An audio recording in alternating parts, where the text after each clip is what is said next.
anh đã không giữ được nhiều hạnh phúc cho em. Nhiều khi giận nhau, nước mắt em cứ rơi thật nhiều. Anh xin lỗi em, hãy tha thứ cho anh lần này. Đừng rời xa anh, em nói đi em rất yêu anh. Nhưng nay cuộc sống không như anh đang ước mơ, của một tình yêu sẽ hạnh phúc giống như bao người.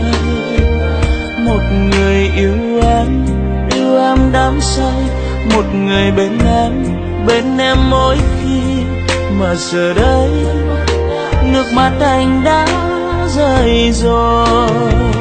Thật ra anh đâu có muốn chia tay như vậy. Người yêu em ơi, anh lại nhớ em đang ở đâu. Bàn tay nhỏ bé, khuôn mặt ấy sao lại đổi thay để anh nơi này. Ngoài trời mưa cứ rơi lặng thầm, chỉ còn riêng anh. Thật sự nhiều khi muốn nhắn tin gửi cho em nhiều, lại sợ người ấy đang hạnh phúc vui bên một ai. Tình yêu đã chết, hai người giữ mai này chúng ta có duyên gặp lại, thì anh vẫn luôn luôn yêu em như lúc mới yêu.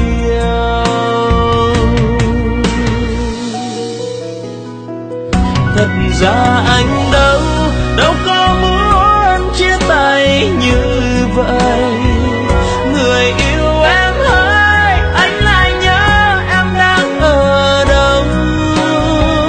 Bàn tay nhỏ bé, khuôn mặt ấy sao lại đổi thay để anh nơi này.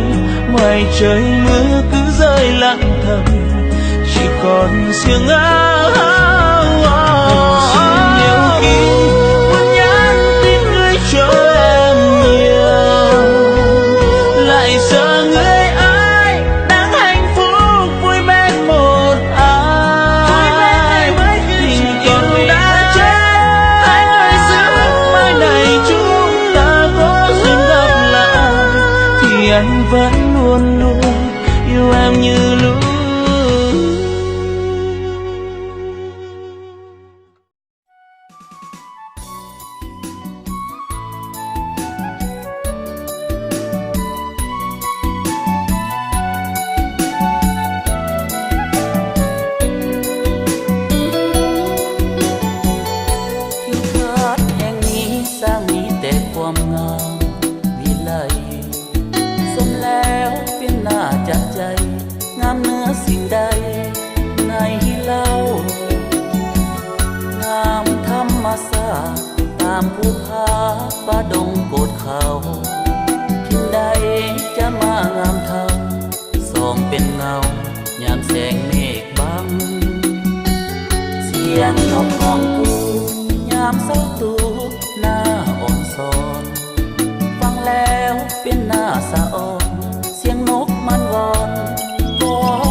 มทุกแห่งเมืองสุยนี่เอ่ย